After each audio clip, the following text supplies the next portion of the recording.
Ya, pemerintah Indonesia ini telah mengkonfirmasi masuknya cacar monyet di Indonesia dari seorang yang melakukan perjalanan dari luar negeri.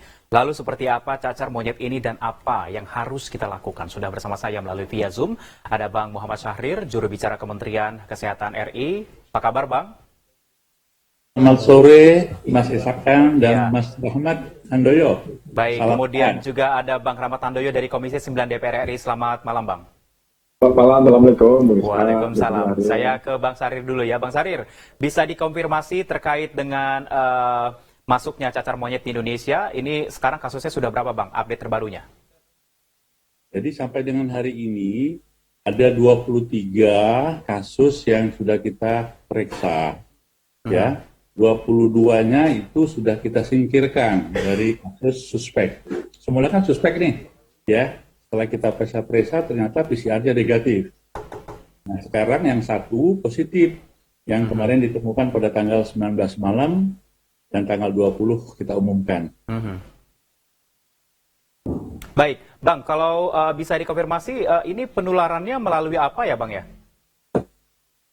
Ya, jadi sebagaimana kita pahami, bahwasanya ini adalah cacar monyet yang semula ada di Afrika Utara dan Tengah pada endemis di sana dan heboh menyebar di Eropa, Amerika di bulan Mei yang lalu ya sampai dengan sekarang sudah 86. Nah penularannya sebetulnya sangat mudah diketahui melalui kontak langsung ya. Kontak langsung itu artinya Oke.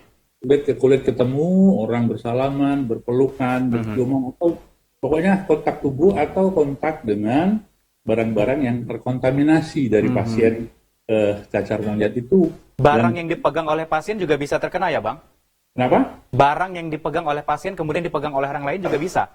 Bukan barang, tapi cairan yang Langsung. tadi Oke. kan kalau dia nggak ada cairannya nggak apa-apa. Apakah semua usia atau memang ada paling rentan usia berapa yang bisa kena begitu, Bang? Ya, hampir semua usia bisa kena ya. Semua usia bisa kena ya?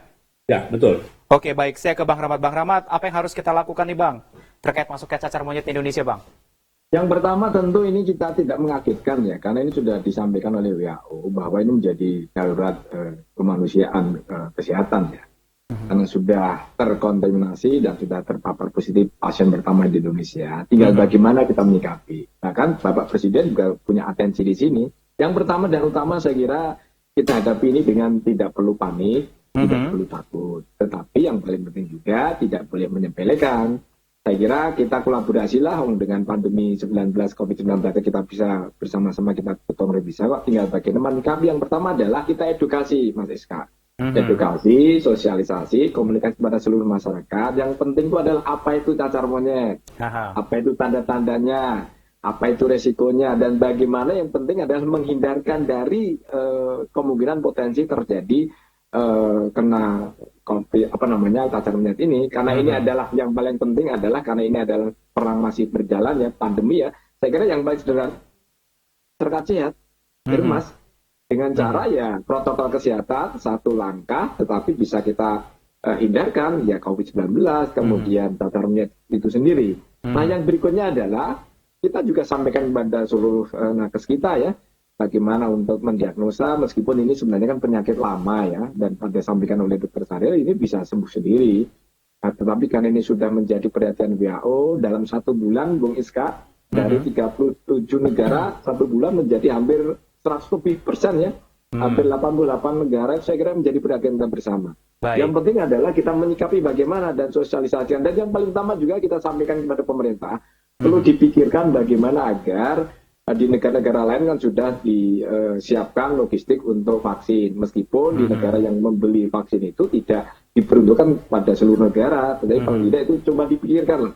Karena jangan sampai ke depan ketika nanti terjadi kasus yang banyak, meskipun tingkat kematiannya kan rendah ya, tetapi kita tidak boleh menyepelekan dengan cara ya itu pola hidup sehat, ikutin arahan dari pemerintah. Saya kira menjadi hal yang sangat sederhana. Baik. Begitu, Bang. Baik. Baik, saya ke Bang Sarir kembali. Bang Sarir, terkait dengan perbedaan antara cacar air biasa dengan cacar monyet ini apa perbedaannya, Bang? Yang mau ditanyakan adalah apakah ini isunya nih, katanya orang kalau seumur hidup harus kena cacar dulu nih, begitu, atau kena cacar begitu. Apakah cacar monyet ini bisa mengenakan orang yang sebelumnya sudah kena cacar atau yang sesudah atau bagaimana, Bang?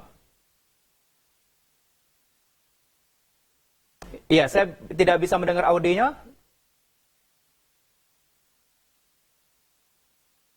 Oke. Oke. Jadi secara sederhana memang sulit dibedakan karena sama-sama cacar ya timbul. Oke.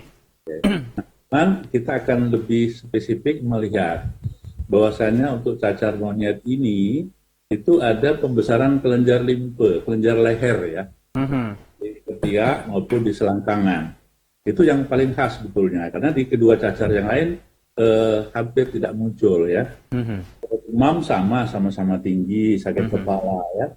Nah kemudian yang kedua cacarnya ini ya atau ruam-ruamnya itu kalau cacar monyet itu lebih khas pada muka sekitar mulut, telapak tangan dan telapak kaki. Dan sebagian sekarang sudah mulai ada di genitalia alat kelamin. Sementara cacar yang lain itu hampir seluruh tubuh. Oke. Itu membedakan. Oke, baik Bang. Potensinya bagaimana Bang? Apakah orang yang sudah terkena cacar juga bisa terkena cacar monyet ini kembali atau memang ini hanya bisa mengenakan orang yang belum kena aja begitu? Ya bisa kena lagi ya, bisa namanya satu. Jadi gini, cacar monyet ini kan belum pernah ada di Indonesia, belum pernah ada ya. Ya, jadi di luar negeri. Nah sekarang baru masuk pertama kali.